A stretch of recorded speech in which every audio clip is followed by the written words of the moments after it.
This video is about partial fraction. इसमें हम partial fraction से रिलेटेड जो कंप्लीट इसका कॉन्सेप्ट है उसको डिस्कस करेंगे। सबसे पहले हम जनरल रिव्यू देख लेते हैं, जो बेसिक चीज़ें हैं कि पार्शियल फ्रैक्शन क्या होता है। देखिए, कोई भी नंबर है जिसको हम पी बाई क्यू की फॉर्म में लिख सकते हैं। ये हमारे पास क्या है, ये रैशनल नंबर्स होते हैं, ठीक है। और अगर हमारे पास ये वैल्यूज़ जिनमें हम कोई भी वेरिएबल्स ऐड कर देते हैं, जो पोलिनोमियल्स फॉर्म में आ जाते हैं, ये होती हैं हमारे पास रैशनल फ्रैक्शंस, ठीक है। अब नेक्स्ट देखें, हमने जो सिंपल अलजेब्रिक एक्सप्रेशंस देखे हैं, just like x over x plus 1, अगर हम इनको ऐड करते हैं 1 ओवर x प्लस 2, तो इस टाइप के क्वेश्चंस जिनको हम सोल्व करते हैं, जो अलजेब्रिक एक्सप्रेशंस हैं, जो सिंपली इनका मेथड होता है कि हम इनका एलसीएम लेके इनको सिंप्लीफाई करते हैं। क्या आएगा, ये जब इसके साथ कैंसिल हो जाएगा, इसकी value x square plus 2x, similarly ये वैल्यू कैंसिल हो जाएगी और 1 के साथ इसको मल्टीप्लाई कर दें। ये बिल्कुल बेसिक सी चीज़ है और मैं आपको ये इसलिए बता रही हूँ कि आपको पता चल जाए कि पार्शियल फ्रैक्शन क्या होता है। पार्शियल फ्रैक्शन में हम ऐसे करते हैं कि हमारे पास ये वैल्यू गिवन होती है और हमने इसको दोबारा से जो है इस पार्ट में लेके आना है, ठीक है। इस चीज़ को हमने रिजोल्व करना होता है वापस इस फॉर्म में लेके आने के लिए। इसको हम पार्शियल फ्रैक्शन बोलते हैं। पार्शियल फ्रैक्शन के क्वेश्चंस जैसे ही आपके पास आएंगे, आपने सबसे पहले देखना है कि ये प्रॉपर है या इम्प्रॉपर है। और ये चीज़ें क्या होती हैं, ये मैं आपको बताती हूँ। प्रॉपर में ये होता है कि जो वैल्यू होती है यहाँ पे x की जो पावर होती है, वो हमेशा जो न्यूमरेटर है उसमें कम होनी चाहिए डिनोमिनेटर से, ठीक है। सबसे पहले आपने जो काम करना है, आपने देख लेना है कि आपका जो गिवन क्वेश्चन है वो प्रॉपर है या इम्प्रॉपर है। सपोज़ यहाँ पे अगर हमारे पास वैल्यू हो एक्स स्क्वायर माइनस 1 और ओवर में हो एक्स क्यूब माइनस 1। अब यहाँ पे देखें, यहाँ पे x की जो पावर है 2 है और यहाँ पे 3 है, विच मीन्स ये प्रॉपर है। आपने नेक्स्ट जो है इसको सोल्व करना है, जो भी इसका मेथड होगा। और जो इम्प्रॉपर है, आपने देखना है अगर कोई क्वेश्चन आपके पास इस तरह से गिवन है, just like x square minus 1 x square plus 1, ये क्या है, ये इम्प्रॉपर है, क्योंकि यहाँ पे पावर जो है ये इक्वल है, इक्वल हो या यहाँ पे पावर जो है वो अगर ग्रेटर हो इस फॉर्म में। इसको आप क्या करोगे, इस तरह के क्वेश्चंस को पहले आप डिवाइड करोगे, डिवाइड करने के बाद उसको प्रॉपर फॉर्म में लेके आओगे, फिर आप उनको सोल्व करोगे, ठीक है। ये सबसे पहली चीज़ है जो आपने लाजमी देखनी होती है, क्योंकि यहीं से क्वेश्चन जो है ये स्टार्ट होता है। आप देखें कि ये प्रॉपर फॉर्म में है या इम्प्रॉपर फॉर्म में है, और अगर इम्प्रॉपर है आप उनको पहले जो है वो प्रॉपर फॉर्म में लेके आएँ, देन आप उनको सोल्व करेंगे। नेक्स्ट इनके कुछ केसेस हैं, हम वो देख लेते हैं। पार्शियल फ्रैक्शन में जो टोटल केसेस हैं वो 4 हैं। सबसे पहले आप इन 2 केसेस को देखें। नॉन रिपीटेड लीनियर फ्रैक्शन, ठीक है। लीनियर होगी मतलब x की जो पावर है वो हमेशा 1 होगी और नॉन रिपीटेड होगी, और यहाँ पे रिपीटेड होगी बट लीनियर होगी, मतलब x की पावर होगी सिंगल ही लेकिन वो रिपीट हो जाएगी। जस्ट लाइक अगर हमारे पास x माइनस 1 है, ये स्क्वायर में है, विच मीन्स ये रिपीट हो रही है वैल्यू, और यहाँ पे सिंगल आपके पास x माइनस 1 है और ये रिपीट नहीं होगा, ठीक है। इसकी कुछ एग्जांपल्स देखते हैं। जैसे हमारे पास हो 1 over x plus 1 x minus 1, ये क्या है, इनमें ये वैल्यू देखें सिंगल है और ये भी वैल्यू सिंगल है। यहाँ पे जो x की पावर्स हैं ये क्या है, 1 है, विच मीन्स ये लीनियर है, ठीक है। इस टाइप के क्वेश्चंस या कोई और फॉर्म हो, इसी की अगर फॉर्म आपको दी हो एक्स स्क्वायर माइनस 1, यहाँ पे देखिए अगर आप देख रहे हैं कि पावर जो है जो स्क्वायर में है, आप देख सकते हो कि इनको हम इस फॉर्म में लिख सकते हैं, विच मीन्स ये इसकी लीनियर फॉर्म ही है। और इस तरह से ये जो वैल्यूज़ हैं ये नॉन रिपीटेड है। और अगर यही चीज़ आपके पास हो 1 ओवर एक्स माइनस 1 स्क्वायर है, एक्स प्लस 1 स्क्वायर है, विच मीन्स कि ये लीनियर तो हैं बट ये रिपीट हो रही हैं, ठीक है। ये आपके पास 2 केसेस हैं। नेक्स्ट 2 केसेस मज़ीद देख लेते हैं कौन से हैं। अब देखें जो नेक्स्ट थर्ड टाइप है, इसमें क्या होता है, non repeated irreducible quadratic factors होते हैं, ठीक है। जस्ट लाइक आपके पास कोई भी वैल्यू है 1 ओवर एक्स स्क्वायर प्लस 1, ये क्या है, इसको हम रिड्यूस नहीं कर सकते लीनियर फॉर्म में। ये क्या है, ये इररिड्यूसिबल है। और अगर यही वैल्यू आपके पास हो 1 over x square plus 1 square में, विच मीन्स ये वैल्यू रिपीट हो रही है। ये इसका फोर्थ केस है। इसमें क्या होता है, जो इररिड्यूसिबल क्वाड्रेटिक फैक्टर्स होते हैं वो रिपीट हो रहे होते हैं। ये टोटल 4 केसेस हैं जो आपके पास है। जनरली आपको इसका रिव्यू दिया जा रहा है। नेक्स्ट हम इनकी कुछ एग्जांपल्स करके देखेंगे और आपको बताएंगे कि हर केस को हमने किस तरह से सोल्व करना है। सबसे पहले हम देखते हैं, हमारे पास एग्जांपल है नॉन रिपीटेड लीनियर फैक्टर्स। ये हमारा फर्स्ट केस है। इसमें देखिए आपके पास जो फैक्टर्स हैं ये लीनियर हैं और नॉन रिपीटेड हैं, विच मीन्स ये रिपीट भी नहीं हो रहे हैं। अब देखिए हमने इसको सपोज कर लेना है यहाँ पे इस फॉर्म में x+3, क्योंकि जब हम इनको रिजोल्व करेंगे तो हमारा आंसर जो है वो इसी फॉर्म में आएगा। और यहाँ पे जो वैल्यूज़ आने वाली हैं हमने उनको फाइंड आउट करना है। किस तरह से हम इनको सोल्व करेंगे, देखिए ये सारा जो क्वेश्चन है इसको आपने देखना है, जो वैल्यू यहाँ डिनोमिनेटर में होगी आप उसके साथ मल्टीप्लाई कर दें। अगर हम इस वैल्यू को मल्टीप्लाई करें किसके साथ, जो भी डिनोमिनेटर में वैल्यू है, सो ये हमारा क्वेश्चन किस फॉर्म में आ जाएगा। यहाँ पे देखें वैल्यू सारी कट हो जाएगी, जो वैल्यू रह जाएगी वो ये होगी। और यहाँ पे a के साथ देखें x+3 है, जब हम मल्टीप्लाई करेंगे सो x+3 कैंसिल हो जाएगा, हमारे पास वैल्यू रह जाएगी x+4। ऐसे ही b के साथ x+4 कैंसिल होकर हमारी वैल्यू जो है वो x+3 रह जाएगी। ठीक है, सो ये आपके पास सिंप्लीफाई करके आंसर आ रहा है। अब नेक्स्ट देखिए हमने a और b दोनों की वैल्यू फाइंड करनी है। सो आप देख लें b के साथ जो भी वैल्यू होगी आप उसको 0 पुट करें ताकि आप a का जो आंसर है उसको फाइंड आउट कर सकें। हम क्या करेंगे, x+3 को 0 पुट कर देंगे। ठीक है, विच मीन्स कि x की यहाँ पे जो वैल्यू है वो क्या आ रही है, -3 आ रही है।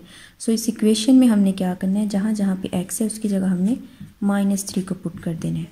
ठीक है, और यहाँ पे देखिए a के साथ -3 + 4 आ जाएगा और यहाँ b जो है ये सारी वैल्यू हमने 0 पुट कर दी है। सो ये जो सारा है 0 हो जाएगा। नेक्स्ट देखें -21 + 25 और यहाँ पे -3 + 4 1 आ जाएगा। सो विच इम्प्लाइज क्या आंसर आ रहा है हमारा, a की वैल्यू जो है वो क्या आ रही है, 25 में से 21 को माइनस कर दें 4, ये हमारा जो है a का आंसर आ रहा है। ठीक है, अब नेक्स्ट हमने b की वैल्यू फाइंड आउट करनी है। तो हम क्या करेंगे, हमारे पास जो a की वैल्यू है उसको हमने 0 पुट कर देना है। तो हम क्या करेंगे, पुट x+4 = 0। सो यहाँ से क्या हो जाएगा, x की वैल्यू क्या आ जाएगी, -4 आ जाएगी। इस जो इक्वेशन है इसके अंदर हमने इस वैल्यू को पुट करना है। सो जहाँ जहाँ पे आप देखें x है उसकी जगह आपने -4 पुट कर देना है। +25 = अब आप देखें इस वैल्यू को हमने 0 पुट किया है, विच मीन्स कि ये जो सारी वैल्यू है ये 0 हो जाएगी। और यहाँ पे b के साथ जो वैल्यू है x है उसकी जगह हमने उसकी वैल्यू पुट कर देनी है, -4 है, -4 + 3 क्या हो जाएगा, -1। ठीक है, और यहाँ पे देखें -28 + 25 और यहाँ पे b जो है ये भी नेगेटिव में है, ये आ जाएगा -3 = -b, माइनस माइनस ये कट जाएंगे और हमारे पास जो b की वैल्यू है ये 3 आ जाएगी। ठीक है, सो यही दो वैल्यूज़ हैं जो हमने फाइंड आउट करके यहाँ पे इसका आंसर पुट कर देना है। तो हमारा जो क्वेश्चन है इसको हमने रिजोल्व कर दिया है। सो यहाँ पे आप देखें जो हमारे आंसर गिवन थे, a की वैल्यू क्या हमने फाइंड की है 4, x+3 और b की वैल्यू हमने क्या फाइंड की है 3। सो ये इनके पार्ट्स हैं पार्शियल फ्रैक्शंस के, जिसको हमने रिजोल्व किया है। ये फर्स्ट टाइप है और इन क्वेश्चंस को सोल्व करना काफ़ी सिंपल होता है। इनमें आपने यही करना होता है कि आपने एक वैल्यू को 0 पुट कर देना होता है और जिससे आपकी जो है नेक्स्ट वैल्यू फाइंड आउट हो जाती है। ठीक है, सो लीनियर जो नॉन रिपीटेड है इनका ये मेथड है और ये काफ़ी सिंपल सा मेथड है। नेक्स्ट अब हम केस सेकंड देख लेते हैं। अब सेकंड केस है, इसमें हमने देखा था हमारे पास जो लीनियर फैक्टर्स हैं ये रिपीट हो रहे हैं। इनको हमने कैसे लिखना होता है, सबसे पहले आप सिंगल पावर लेंगे x+2, उसके बाद नेक्स्ट वैल्यू के लिए आप जो है इसका स्क्वायर ले लेंगे। जैसे जैसे इनकी पावर्स इंक्रीज़ होती जा रही हैं उतनी आपने वैल्यूज़ जो हैं वो सपोज कर लेनी होती हैं। अब यहाँ पे देखें टोटल जो है 3 पावर्स हैं, तो हमने 3 जो है इनकी वैल्यूज़ सपोज कर ली हैं। सो अब क्या करोगे, सबसे पहले हम मल्टीप्लाई करेंगे, जो भी वैल्यू हमारे पास डिनोमिनेटर में होगी उसको हमने ख़त्म करना है। सो जो सबसे ग्रेटर वैल्यू है उसके साथ हम मल्टीप्लाई कर देंगे। जब हम मल्टीप्लाई करेंगे तो यहाँ पे हमारे पास जो वैल्यू रह जाएगी वो ये होगी और a के साथ देखिए सिंगल वैल्यू है, सो विच मीन्स यहाँ पे स्क्वायर में वैल्यू रह जाएगी, और b के साथ स्क्वायर है, सो हमारे पास यहाँ पे जो वैल्यू है वो सिंगल रह जाएगी, और c के साथ जो है वो कोई भी वैल्यू नहीं आएगी क्योंकि ये टोटल जो है इससे कैंसिल हो जाएगी। अब इस तरह के जो क्वेश्चंस हैं इनको हमने कैसे सोल्व करना है, सबसे पहले इनकी एक जो वैल्यू है वो फाइंड आउट हो जाएगी। यहाँ पे देखें जो x+2 हमारे पास वैल्यू है, अगर हम इसको 0 पुट करें तो इनमें से जो एक हमारे पास सपोज की हुई वैल्यू है उसको हम फाइंड आउट कर सकते हैं। और मज़ीद इसको हमने कैसे फाइंड करना है, हमने इनको जो है वो ओपन करना होता है सोल्व करके। ये जो वेरिएबल्स होते हैं इनके कोफिशिएंट्स को कंपेयर करके हम इनको सोल्व करेंगे। सो सबसे पहले आप देखें x+2 है, उसको हम 0 पुट कर लेते हैं। Put x+2 is equal 0 which means x जो है ये -2 हो जाएगा। सो इस पूरी इक्वेशन में आप पुट करके देखें, -2 जहाँ जहाँ पे x आ रहा है यहाँ पे -2 है, इसका स्क्वायर हो जाएगा -2 -1। अब देखें x+2 0 है विच मीन्स ये वैल्यू भी 0 होगी और ये वैल्यू भी 0 होगी। सो यहाँ पे हमारे पास ओनली c रह जाएगा, ठीक है। सो इस साइड को आप सोल्व करके देखें कि c का क्या आंसर आ रहा है। -2 का जब हम स्क्वायर लेंगे तो हमारे पास जो वैल्यू है वो 4 रह जाएगी और यहाँ पे -2 -1 -3। सो विच मीन्स यहाँ पे जो c की वैल्यू है वो हमारे पास 1 आ रही है जब हम 4 में से 3 को माइनस कर देंगे, ठीक है। नेक्स्ट a और b की वैल्यू हम कैसे फाइंड करेंगे, उसके लिए ये जो हमारे पास इक्वेशन है इसको हमने ओपन करना है, ठीक है। ओपन करके हमने इनके जो वेरिएबल्स हैं उनके कोफिशिएंट्स को कंपेयर करना है। सो यहाँ पे देखें x+2 इसका होल स्क्वायर क्या फार्मूला बनेगा, पहली वैल्यू जो उसका स्क्वायर होता है और सेकंड वैल्यू उसका स्क्वायर और 2ab हमारा जो फार्मूला जनरली हमें पता है that a+b whole square equal होता है a² b² प्लस 2ab। सो यहाँ पे आ जाएगा 4x, ठीक है। इसका फार्मूला हमने ओपन कर दिया है। नेक्स्ट इस वैल्यू को भी हम ऐसे ही लिखते हैं और बाद में हम पूरी वैल्यू को ओपन कर लेंगे। a को 15 मल्टीप्लाई करें ax² 4a प्लस 4ax। ऐसे ही आप b को मल्टीप्लाई करें bx प्लस 2b और नेक्स्ट जो है c रह जाएगा। अब आपने क्या करना है, हमने वेरिएबल्स जो हैं इनको सेपरेट करना है यहाँ पे जो वेरिएबल्स हैं ताकि हम इनके कोफिशिएंट्स को जो है कंपेयर कर सकें। और यहाँ पे देखिए x² की जो वैल्यू है वो सिंगल a ही है, ठीक है। सो ये एक वेरिएबल हमारे पास सेपरेट हो गया। अब नेक्स्ट आप x देखें, x के साथ कौन सी वैल्यू है 4a, एक ये है और एक ये वाली है, ठीक है, प्लस b। सो ये जो है कोफिशिएंट है x वेरिएबल का। लास्ट में आप देखें जो कांस्टेंट वैल्यूज़ रह जाएंगी उनको हम सेपरेट कर लेंगे। 4a है, 2b है और 2b है और c है, ठीक है। सो इस तरह से आपने इन वैल्यूज़ को सेपरेट कर लेना, ठीक है, ताकि हम इन वैल्यूज़ के साथ इनको कंपेयर कर सकें। अब यहाँ पे आप देखें जो वैल्यू है x² प्लस x -1, यहाँ पे देखें x² का कोफिशिएंट a है और यहाँ पे x² का कोफिशिएंट क्या है 1 है। और यहाँ पे देखें x का जो कोफिशिएंट है 4a प्लस b है और यहाँ पे भी x का जो कोफिशिएंट है वो 1 है। और जो ये कांस्टेंट वैल्यूज़ हैं इनको अगर हम कंपेयर करें सो ये इक्वल आ रही है -1 की। सो हम इन कोफिशिएंट्स को कंपेयर करके अगर देखें सो यहाँ पे a जो है ये इधर किसके इक्वल आ रहा है, a की वैल्यू यहाँ से 1 आ रही है, ठीक है। ये डायरेक्ट इसका आंसर आ गया। नेक्स्ट देखें हमारे पास इधर 4a प्लस b है। अगर हम इसका कोफिशिएंट इधर x के साथ कंपेयर करें, यहाँ पे x का कोफिशिएंट 1 है, ठीक है। सो आपने क्या करना है, a की वैल्यू को इसके अंदर पुट करें, a 1 है सो यहाँ पे 4 आ जाएगा और b इज इक्वल 1। 4 हम उधर ले जाएंगे, ये आ जाएगा 1 -4 और b का जो आंसर है ये आ जाएगा -3, ठीक है। सो इस तरह से जो तीनों वैल्यूज़ हमने सपोज किया उनका हमने आंसर फाइंड आउट कर लिया। c का हमने आंसर पहले ही फाइंड आउट कर लिया था, वो 1 था। सो इन वैल्यूज़ को हम यहाँ पे पुट कर देंगे, हमारा जो क्वेश्चन है ये कंप्लीट हो गया है। सो आप देखें a की वैल्यू 1 आ रही है, उसको हम यहाँ पुट कर देंगे और b की वैल्यू -3 आ रही है, इसका यहाँ पे साइन जो है ये चेंज हो जाएगा -3 और c की वैल्यू 1 आ रही है। सो इस तरह से ये जो क्वेश्चन है इसको हमने इनके पार्ट्स में रिजॉल्व कर दिया है। अब यहाँ पे जो थर्ड केस है उसमें क्या होता है, हमारे पास non repeated irreducible quadratic factors होते हैं।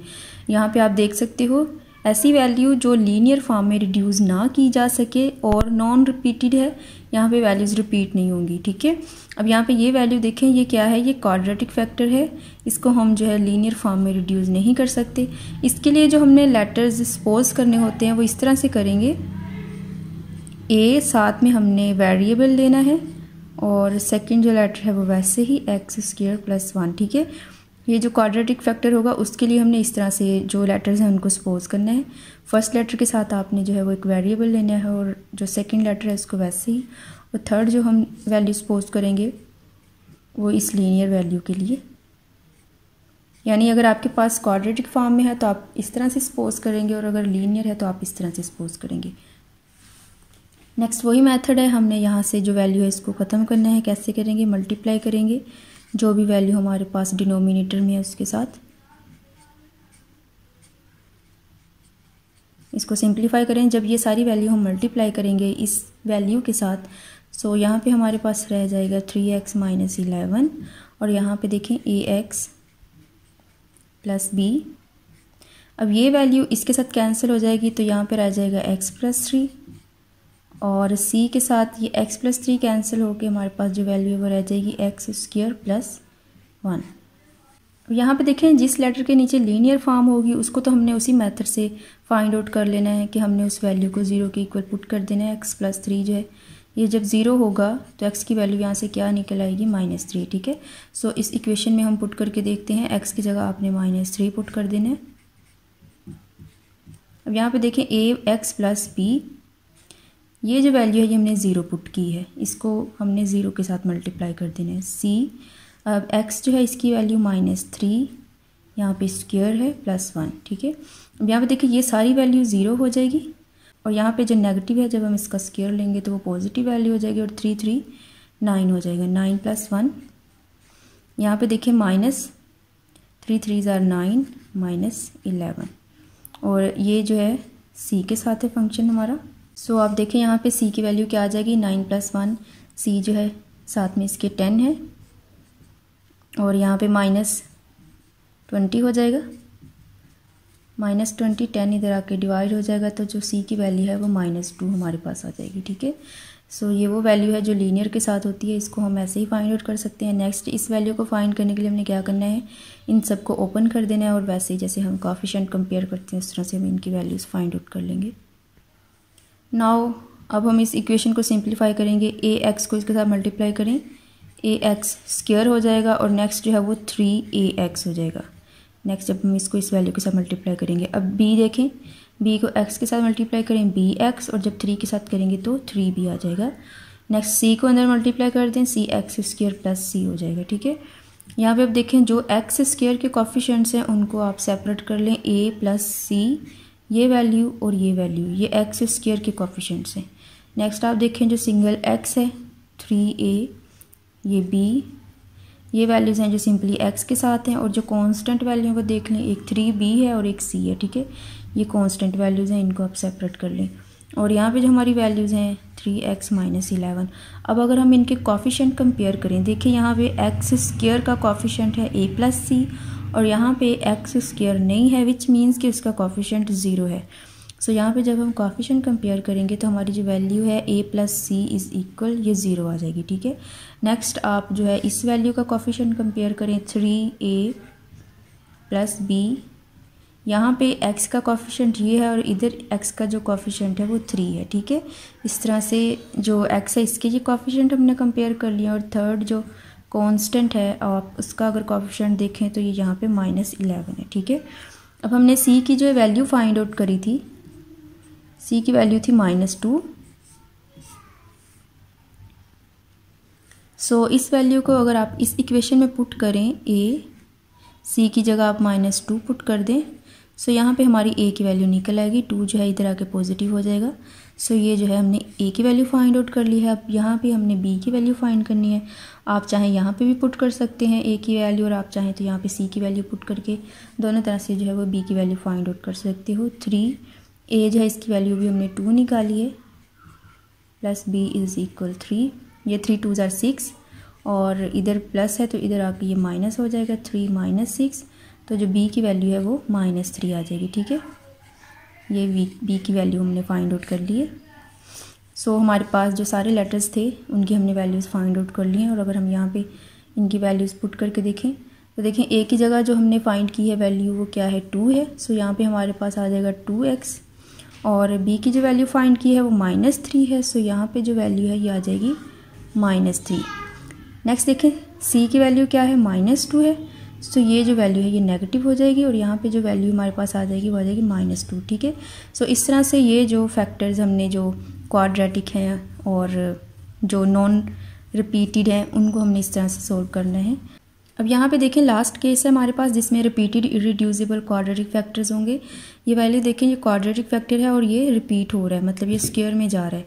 सो हमने क्वाड्रेटिक फैक्टर्स को कैसे सपोज करना है उसके लिए मैं आपको बताया था कि हम जो भी लेटर ले रहे हैं उसके साथ हम वेरिएबल लेंगे और सेकंड लेटर हम वैसे ही लेंगे। ये x स्क्वायर प्लस 1 के लिए है। नेक्स्ट जो इसका स्क्वायर है, जो वैल्यू रिपीट हो रही है, उसके लिए हम कैसे लेंगे, सी एक्स प्लस डी। इसके लिए आ जाएगा एक्स स्क्वायर प्लस 1, ये इसका स्क्वायर है। और लास्ट में लीनियर है तो लीनियर को हम सिंगल जो लेटर है उसके साथ लेंगे, एक्स माइनस 1 आ जाएगा, ठीक है। सो इस तरह से हमने इनकी वैल्यूज़ को सपोज करना है। और नेक्स्ट इसका मेथड है वो वैसे ही है, हमने जो इस वैल्यू के साथ मल्टीप्लाई कर देना है, इसको multiplied by x square plus 1 whole square x minus 1, ताकि हम जो डिनोमिनेटर में वैल्यूज़ हैं उनको ख़त्म कर सकें। सो यहाँ पे हमारे पास वैल्यू आ जाएगी 4x स्क्वायर। अब देखें ax प्लस b, इसके साथ कौन सी वैल्यू रह जाएगी, ये सिंगल है, सो ये पावर में है, तो हमारे पास एक वैल्यू रह जाएगी एक्स स्क्वायर प्लस 1 और एक x माइनस 1 रह जाएगी, ठीक है। नेक्स्ट देखें cx प्लस d है, यहाँ पे जो स्क्वायर वाली वैल्यू है ये सारी कट जाएगी और यहाँ पे सिर्फ x माइनस 1 रह जाएगा हमारे पास। और जो c है इसके साथ x माइनस 1 कैंसिल होने के बाद x square plus 1 whole square, ठीक है, ये वैल्यू रह जाएगी। अब हमने आपको बताया था कि जो भी वैल्यू लीनियर में होगी हम सबसे पहले उसको फाइंड आउट कर लेंगे। किस तरह से, उस वैल्यू को हम 0 के इक्वल पुट करेंगे। Put x minus 1 is equal 0, which means यहाँ पे जो x की वैल्यू है ये 1 आ रही है, ठीक है। सो जहाँ पे भी x है उस जगह आपने 1 वैल्यू पुट करके इसकी आंसर जो है इसको फाइंड आउट कर लेना है। 4x स्क्वायर है, सो 1 का स्क्वायर आ जाएगा। अब यहाँ पे देखें x माइनस 1 0 पुट किया है, विच मीन्स ये सारी वैल्यू 0 होगी और ये सारी वैल्यू 0 होगी। जहाँ पे भी x माइनस 1 है वो सारा 0 हो जाएगा। सो हमारे पास जो वैल्यू रह जाएगी वो c के साथ x, देखें x की जगह हमने 1 पुट करना है, 1 स्क्वायर प्लस 1 और होल स्क्वायर है ये। यहाँ पे देखें वैल्यू 4 आ जाएगी, 1 स्क्वायर 1 होता है, 1 प्लस 1 2 और उसका स्क्वायर जो है वो 4 आ जाएगा। सो c साथ में 4 हमारी वैल्यू आ जाएगी और यहाँ पे 4 4 कट हो जाएंगे। सो जो c का आंसर है ये वो 1 आ जाएगा, ठीक है। जो हमारी लीनियर वैल्यू थी उसको हमने फाइंड आउट कर लिया है। अब नेक्स्ट हम बाकी जो हमारी सपोज की हुई वैल्यूज़ हैं उनको हम फाइंड आउट करेंगे। अब नेक्स्ट जो है वो इस इक्वेशन को हमने सिंप्लीफाई करना है सबसे पहले, ताकि हम इनके जो कोफिशिएंट्स हैं उनको फाइंड आउट कर सकें।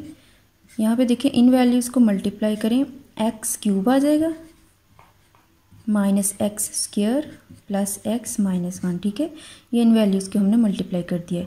उसके बाद नेक्स्ट देखिए सी एक्स प्लस डी है, यहाँ पे x माइनस 1 है, ये ऐसे ही रह जाएगा। और जो c के साथ वैल्यू है ये इसका हम स्क्वायर ले लेंगे। सो स्क्वायर से वैल्यू क्या आ जाएगी, x 4 plus 2x square plus 1, ठीक है। ये हमने इस वैल्यू का स्क्वायर ले लिया।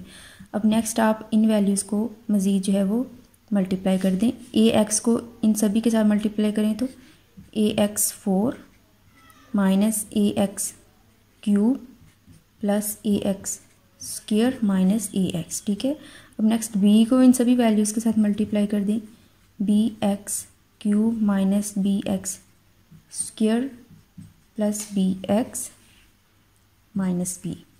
अब नेक्स्ट देखें cx है, इसको हम अंदर मल्टीप्लाई करेंगे plus cx square minus cx, d जो है इसको मल्टीप्लाई करें प्लस dx माइनस d।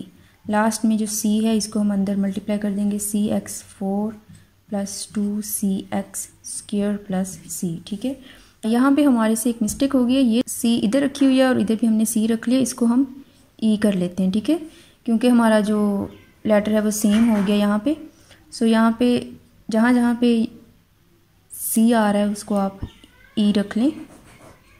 और मेरे ख्याल में हमने इसकी वैल्यू फाइंड की थी। सो हमारे पास जो हमने c की वैल्यू निकाली थी 1, वो हम जो है e की जगह पुट कर देंगे क्योंकि वो e की वैल्यू निकली थी।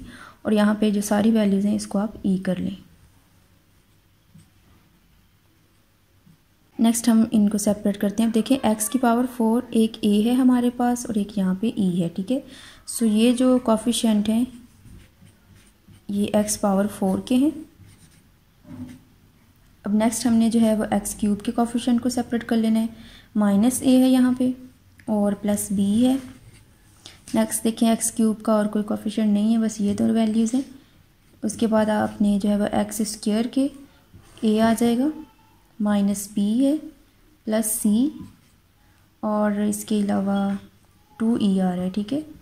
ये जो है ये x स्क्वायर के कोफिशिएंट है।